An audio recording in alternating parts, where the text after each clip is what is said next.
está operando ali saiu da Ásia, o navio anfíbio saiu da Ásia, as baterias antiaéreas que estão tendo que abastecer os países do Golfo estão saindo dos países da Ásia, como Coreia do Sul, Taiwan e Japão. Entendi. E ela vê o Irã mostrando uma força que pode ser útil no momento que ela precise. A Rússia, os ganhos são ainda maiores. O preço do petróleo muito alto, dinheiro para alimentar a guerra, menos capacidade de você entregar munição ou equipamentos para a Ucrânia, porque nós também guerra aqui. Então, menos coisa para a Ucrânia. Faz sentido. O Trump retirou as sanções do petróleo russo para tentar baixar o preço do petróleo. Foi uma das ações que ele fez, foi essa. O petróleo russo, que já está em alto mar, está livre de sanções.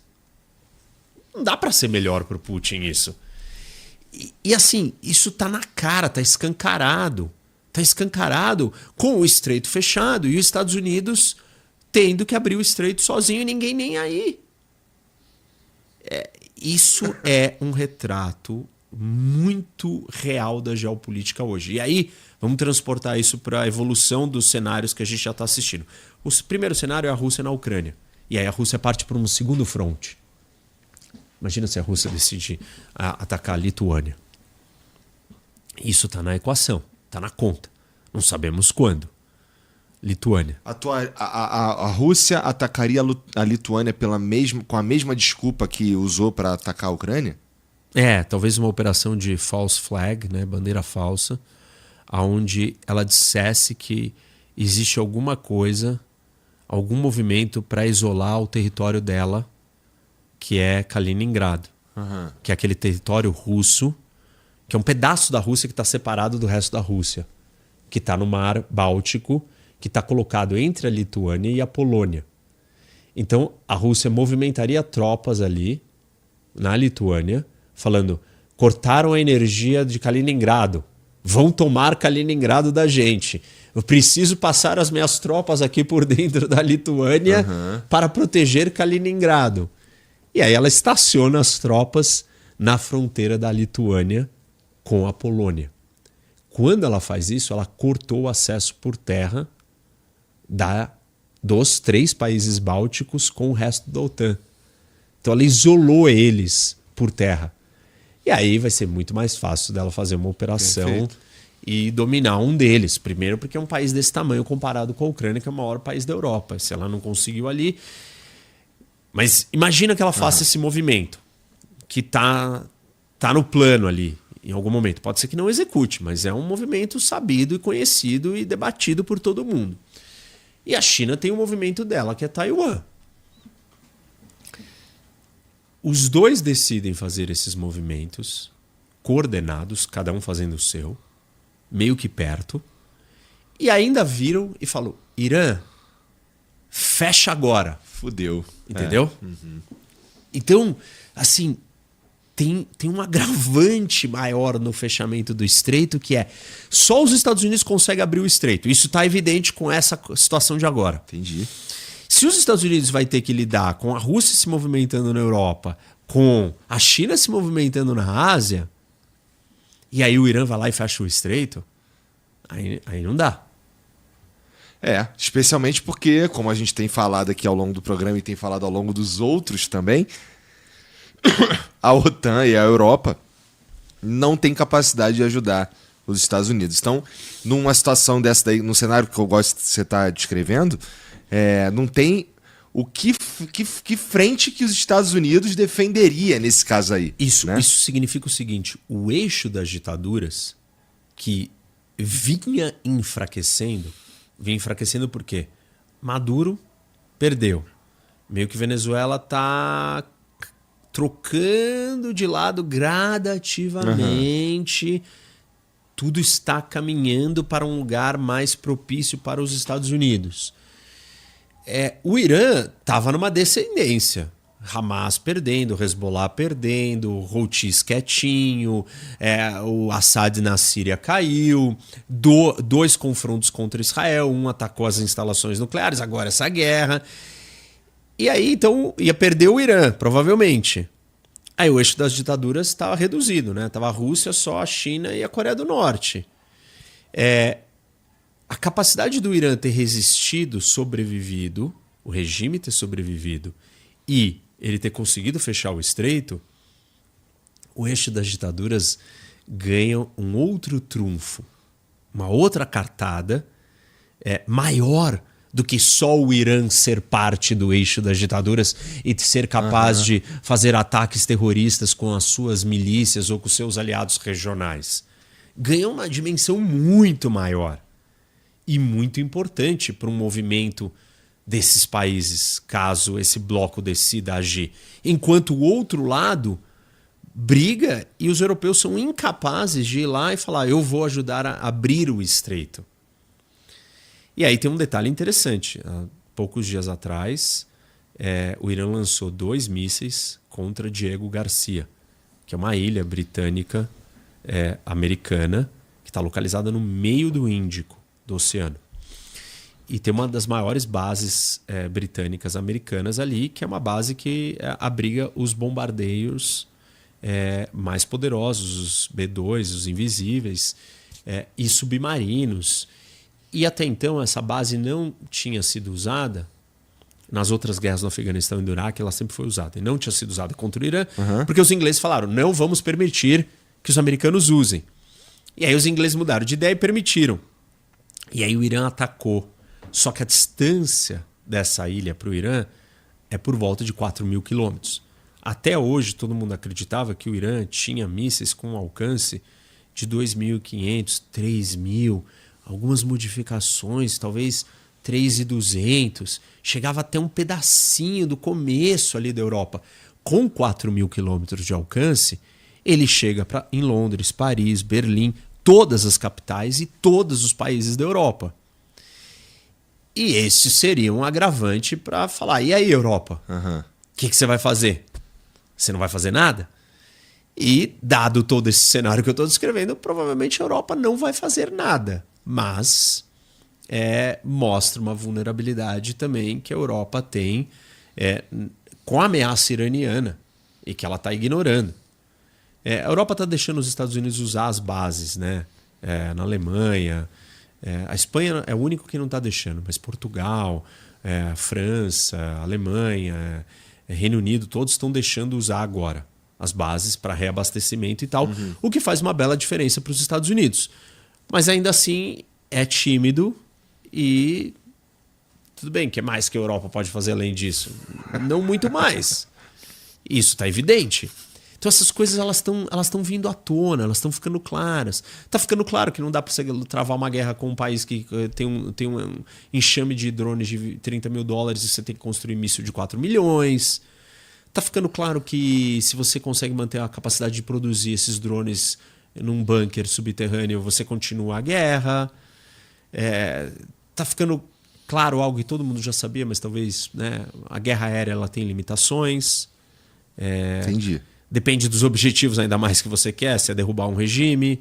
Hoje, se não derrubar o regime iraniano, e isso é bem sério, o Irã vai ser obcecado por construir uma bomba atômica.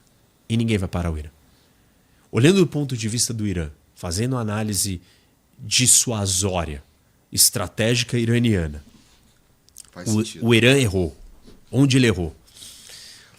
Ele quis perseguir uma estratégia para construir a bomba atômica, aonde ele ia...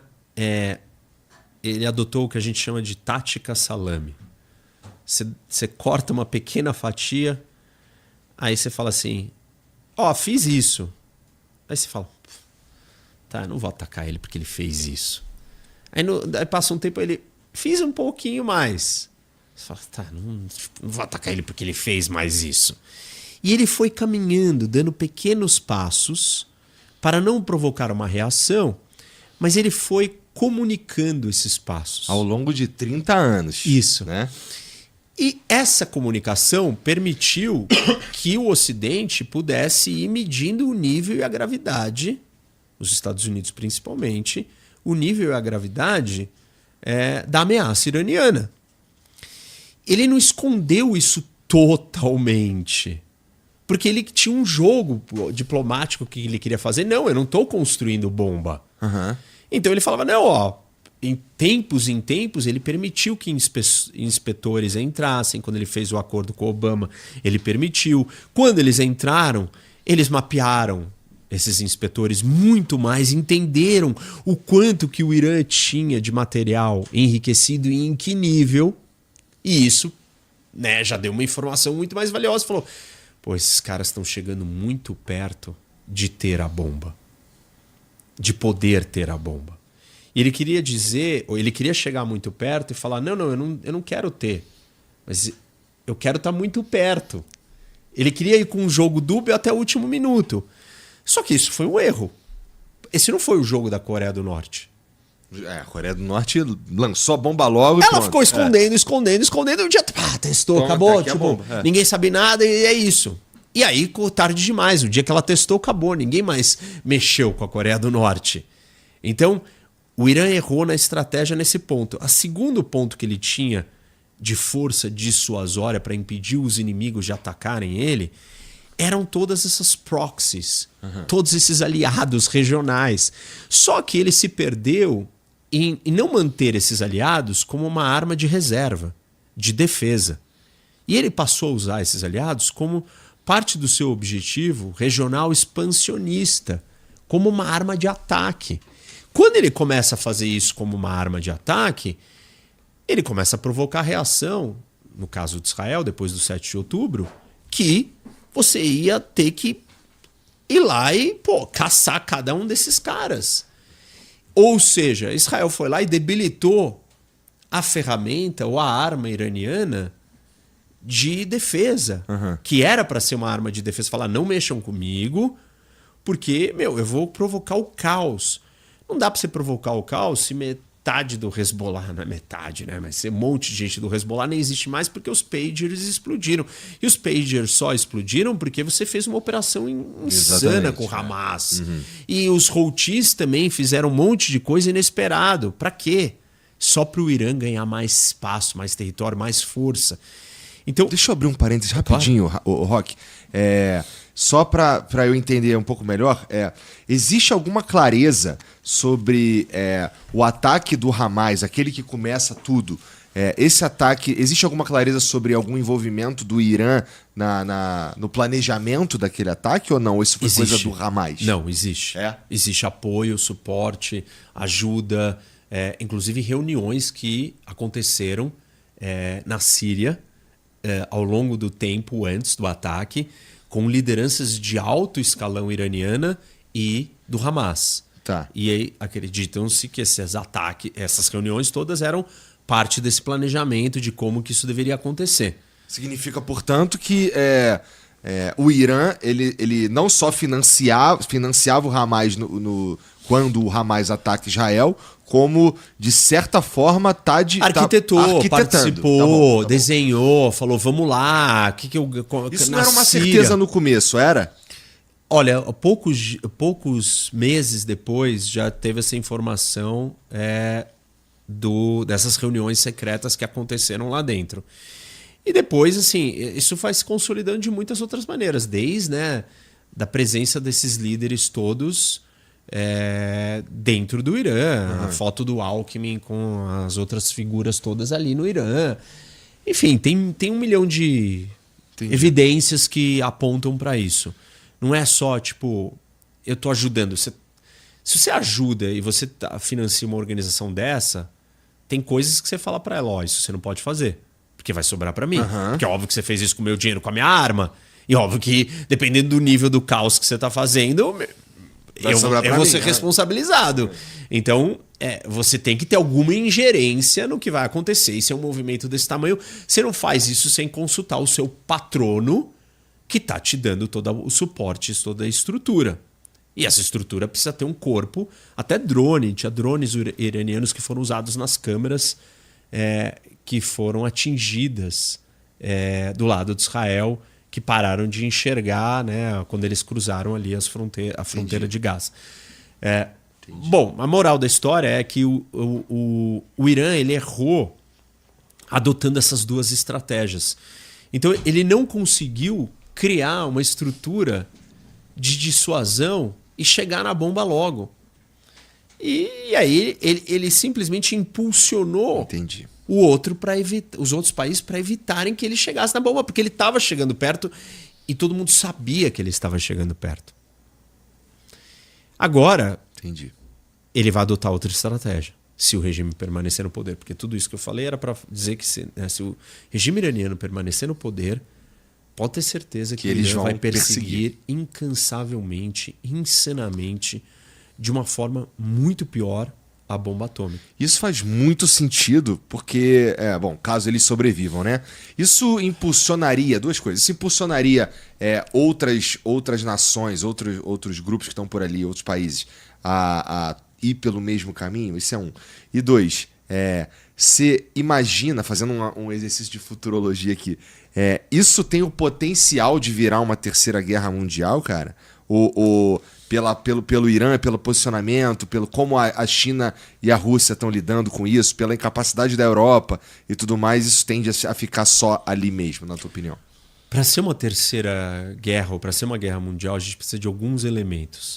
O primeiro deles, todas as grandes potências do mundo precisam estar envolvidas no conflito, em algum conflito. Esse conflito não vai envolver nem a China, nem a Rússia, nem a Índia diretamente na guerra. Não vai ser mundial. O segundo critério é o combate, ele precisa estar acontecendo em múltiplas regiões, pelo menos em 2 ou mais continentes do mundo.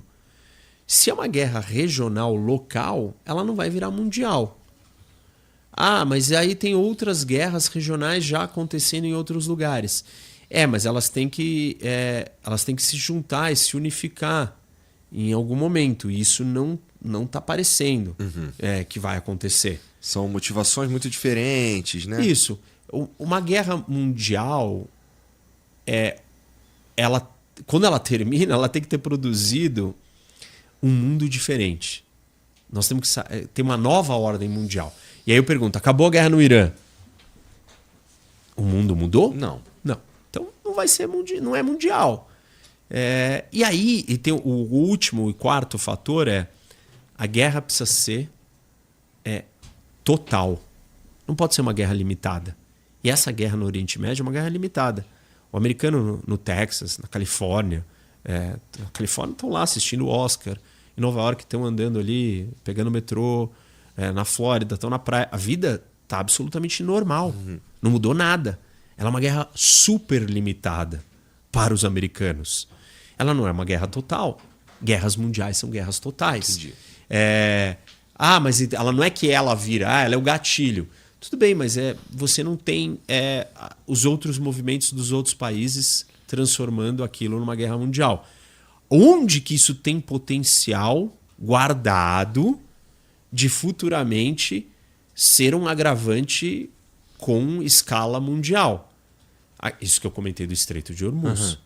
A combinação do Estreito de Hormuz num momento que você tem movimentos dos outros das outras duas superpotências, grandes potências, Rússia e China, aí sim.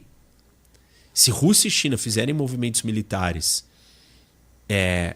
aí eu olharia para o Irã e falaria, se o Irã fizer um movimento agora, aí nós temos um cenário de terceira guerra mundial. Entendi. E a gente estava conversando antes aqui, Rock, que tem uma galera que está lidando com as informações de guerra e do mundo de uma forma geral, e está rolando o surgimento de, você me disse o nome, Prediction Markets. Isso. Né? Mas eu também te disse que eu não sabia o que era Prediction Markets, para você contar para nós todos aqui ao vivo. O que é isso? E isso acontece agora por conta das guerras? Não. Assim, a parte interessante, Igor, é que esse negócio existe há muito tempo. Nos anos 80, a Universidade de Iowa criou o Iowa Electronic Market, que era um mercado de previsão eletrônico que ela queria entender a utilidade dessa ferramenta. E grandes empresas, tipo Google, Amazon, usam prediction markets dentro dos seus negócios. Então você vira aqui, você poderia fazer um prediction para o Flow. Fazer assim, você vira e fala para todo mundo que trabalha aqui no Flow e fala, e aí, qual podcast vocês acham que pode dar mais certo? E aí todo mundo vai lá e vai comprar contratos naquilo que eles acreditam. Isso tem um poder preditivo assim, incomparável. Por quê? Se eu perguntar para você, o que você acha? Cara, você falar o que você acha não tem custo para você, entendeu? Você fala sem muita responsabilidade, sem muita preocupação, sem pensar demais. Você só fala e pronto. Agora, quando você envolve você financiar a sua opinião, aí você pensa várias vezes. Será que eu realmente tenho uma opinião sobre isso? O que será que eu acho sobre isso? E quando você escolhe fazer um movimento, é porque você está embasado, porque você tem algum conhecimento, porque você fez alguma pesquisa, porque você entende daquele assunto, porque você tem alguma informação, porque você acredita em alguma coisa por alguma razão muito forte. A ponto de você colocar teus recursos ali. Isso. Então você está fazendo um movimento que tem uma capacidade, uma fidelidade maior. E aí imagina que uma empresa vai lá e faz isso internamente com os seus funcionários para entender qual é o melhor produto. E é a melhor ferramenta que a empresa tem para descobrir qual é o produto melhor. Porque ela coleta todas as informações de todos os funcionários. Cara, você é o dono, mas é um funcionário desse negócio. Você tem uma habilidade e um conhecimento. Aí o seu videomaker, ele tem outra habilidade e outro conhecimento. Aí o pessoal de produção tem outro. Perfeito. Você vai colocar em conjunto todas essas informações. Você vai agregar todas elas e colocar na mesa, numa equação. E dali vai sair um resultado. E esse resultado, as chances dele ser capaz de prever o que vai dar certo, qual programa daqui do grupo Flow é melhor, vai ser muito maior do que qualquer outra coisa que você imaginar. Entendeu? Uma consultoria externa, fazer pesquisa de opinião, perguntar para quem assiste. O melhor seria se você botasse todo mundo de fora e de dentro para fazer um prediction market, né, um mercado de previsão, do que você quer responder. Então, grandes empresas, gigantes, usam mercados de previsão internamente. Quem mais que usa isso? Assim, eleições. Prever eleições. A gente tem uma discussão há anos no Brasil e no mundo que pesquisa de opinião é uma catástrofe. Encomendada. Encomendada no sentido de, eu posso ter o resultado que eu quiser. A margem de erro é gigantesca, eles nunca acertam. É manipulado. O instituto tal tem um viés. Não perguntaram o sample, né? A amostra é pequena demais. Sei lá. Tem desde discussões técnicas até as mais conspiratórias. O fato é que as pesquisas de opinião têm deixado a desejar. Então você imagina se você criasse um mercado de previsão.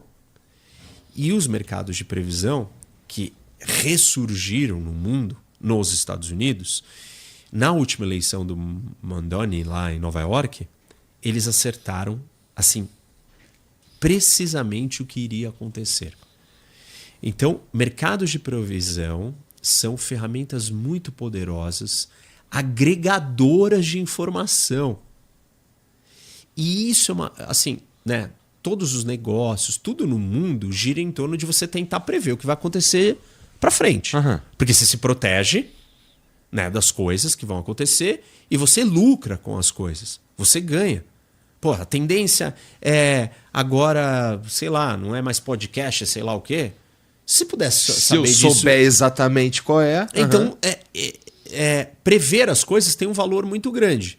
Tanto que inteligência artificial, e eu já falei isso aqui num outro programa com você, inteligência artificial são máquinas de previsão. O que é uma inteligência artificial é uma máquina de previsão. Ela não sabe que a capital da França é Paris. Ela computa um monte de dados, né?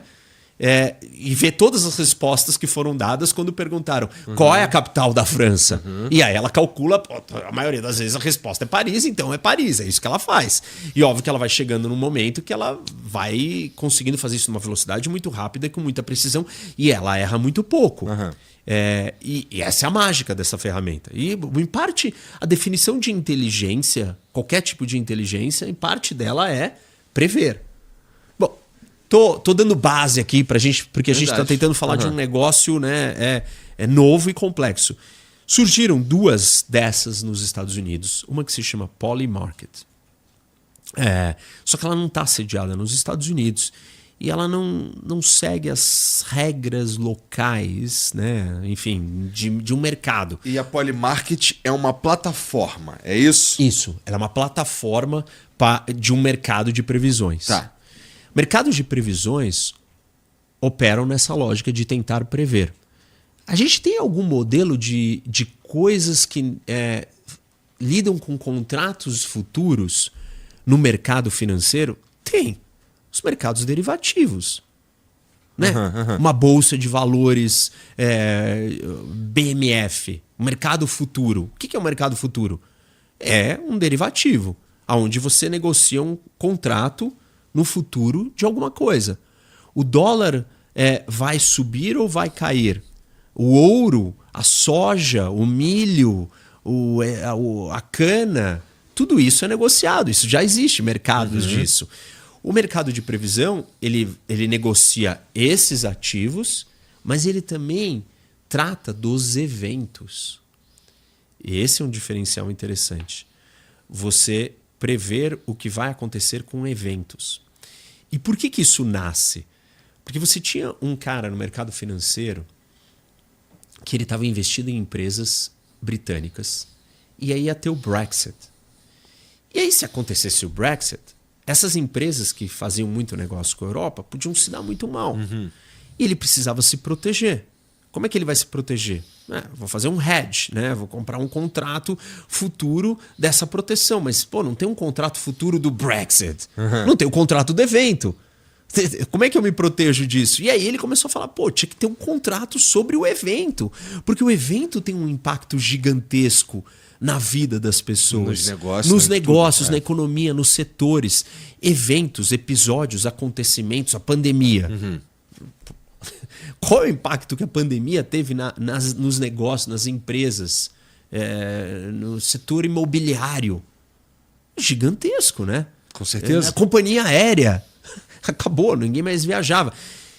Então, eles começaram a trazer os eventos para dentro desses mercados. E aí nós começamos a assistir mercados de previsão, e aí vem a Polymarket, e aí vem a Kalshi, que é uma americana, e a Kalshi está registrada lá dentro dos órgãos reguladores do mercado financeiro americano. E eles negociam contratos sobre os eventos do que vai acontecer. Só por esse aspecto, essa empresa já é diferente da Polymarket, que está sediada num lugar estranho, né? A Polymarket ela não está dentro da legislação, seguindo as regras americanas, ela opera fora dos Estados Unidos para não estar sujeita às limitações de possíveis regras que ainda estão sendo criadas. Algumas dessas regras não estão totalmente estabelecidas. Entendi. Mas o ponto aqui é entender, né, quando a gente fala de um mercado. O que é um mercado? O mercado é você quer vender e eu quero comprar. Sim. Então, eu só compro se você quiser vender. Se não tiver ninguém querendo vender, eu não tenho de quem comprar. Não existe uma terceira pessoa que fica aqui operando. A terceira pessoa é só, a mesa que botou eu sentado com você, entendeu? Ela não participa, ela só fala assim, tem um cara, o Igor quer vender, e o Roque quer comprar. E ela não tem, o ganho dela não está ligado com o resultado disso daqui. Você acredita numa coisa e eu em outra. Deixa eu ver se eu entendi aqui, vamos ver um exemplo. Eu tenho um contrato que ele vai ser executado, ou sei lá, ele vai perdurar por 6 meses. E esse contrato tem a ver com um petróleo que passa pelo Estreito de Hormuz. E a gente meio que fez esse contrato 1 ano atrás Mas agora, meu irmão, eu não sei mais o que vai acontecer. Eu não sei se eu vou receber. Se continuar nessa situação que tá agora, vai dar ruim. E, putz, tô a fim de me livrar desse contrato aqui. O Rock, ele estuda conflitos internacionais. E eu não acho que vai durar mais de 3 semanas a guerra. Eu acho que vai durar mais de 3 semanas. Eu acho que vai durar mais de 6 meses. E se durar mais de 6 meses, eu vou perder dinheiro pra cacete. Pra não perder esse dinheiro inteiro, eu vou te vender por um pedaço do que eu ganharia. Isso. Você... acreditando que você vai ganhar aquele dinheiro, ele vai comprar por uma fração do que o que você acredita que você vai ganhar. Então tem mesmo um mercado aqui. Isso, né? É isso. É um mercado de trocas e os preços são definidos por quantas pessoas do seu lado estão tentando vender e quantas do meu lado estão tentando comprar. Não tem ninguém manipulando o preço, entendeu? Uhum. Se as pessoas não entenderem isso, elas não entendem a básica de funcionamento de mercados. O mercado financeiro funciona nessa lógica. Tem alguém vendendo e alguém querendo comprar. É um mercado de transferência de renda, de dinheiro, porque você acha que vai acontecer uma coisa e o outro acha outra coisa. Baseado no quê? No seu conhecimento. Isso daqui não é achismo. Não é para ser. Não é para ser achismo. Você precisa ter informação. Você precisa saber o que você está fazendo. Por quê? Por que você está comprando um contrato de uma coisa? Tem que ter uma razão. Por exemplo, o maior contrato que vai existir de previsão, que vai movimentar talvez a maior quantidade de dinheiro no mundo, é se a China vai ou não invadir Taiwan. Se a China invadir Taiwan, qual é o impacto na economia do mundo? E como é que você se protege do evento a China invadir Taiwan? A não ser que exista um contrato sobre o evento, a China invadir Taiwan, para eu fazer um hedge, para eu ir lá e comprar aquilo como uma forma de seguro. Vamos supor que eu tenha, né, a empresa, ações da TSMC. Você ainda não se inscreveu, deu like e ativou o sininho? Você tá louco?